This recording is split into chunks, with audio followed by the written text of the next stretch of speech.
ദേശീയപാതയിലെ കുന്നിടിച്ചുള്ള അശാസ്ത്രീയ നിർമ്മാണം അപകടമാകുമെന്ന പഠന റിപ്പോർട്ടിന്റെ പകർപ്പ് റിപ്പോർട്ടറിന് 8 മാസം മുൻപ് ദുരന്ത നിവാരണ അതോറിറ്റിക്ക് നൽകിയ റിപ്പോർട്ടിൽ പക്ഷേ ഒരു നടപടിയും ഉണ്ടായില്ല.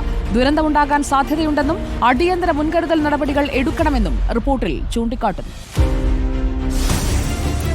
ദുരന്ത നിവാരണ അതോറിറ്റി നിയോഗിച്ച വിദഗ്ധ സംഘമാണ് 2024 ഒക്ടോബറിൽ റിപ്പോർട്ട് നൽകിയത്.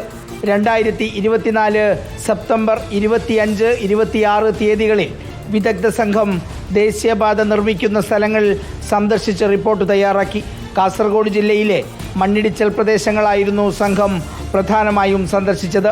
ഇതിൻ്റെ അടിസ്ഥാനത്തിലായിരുന്നു പ്രാഥമിക റിപ്പോർട്ട്. നിർമ്മാണം അശാസ്ത്രീയമാണെന്ന് കണ്ടെത്തിയ റിപ്പോർട്ടിൽ ദുരന്ത സൂചനയും നൽകിയിട്ടുണ്ട്. കുന്നിടിച്ചത് അശാസ്ത്രീയമാണെന്നും തട്ടുകളാക്കി കുന്നിടിച്ചില്ലെങ്കിൽ മണ്ണിടിഞ്ഞ് ദുരന്തമുണ്ടാകുമെന്ന മുന്നറിയിപ്പ് നൽകിയിട്ടും ഒന്നും ചെയ്തില്ല. കുന്നിടിച്ചത് നീർച്ചാലുകളുടെ സ്വാഭാവിക ഒഴുക്ക് തടസ്സപ്പെടുത്തിയതിനാൽ വെള്ളം ഒഴുകിപ്പോകാനുള്ള ഡ്രെയിനേജ് സംവിധാനം ഏർപ്പാടാക്കണമെന്ന ശുപാർശയും ആരും ചെവിക്കൊണ്ടില്ല. ഈ റിപ്പോർട്ട് കൊടുത്തതിന് ശേഷം ദേശീയപാത നിർമ്മാണം നടക്കുന്ന പലയിടങ്ങളിലും വ്യാപകമായി മണ്ണിടിഞ്ഞു. കണ്ണൂർ, കാസർഗോഡ് ജില്ലകളിൽ വീടുകളിലേക്ക് വരെ ചെളി നിറയുന്ന സ്ഥിതിയുണ്ടായി. റിപ്പോർട്ടർ, തിരുവനന്തപുരം.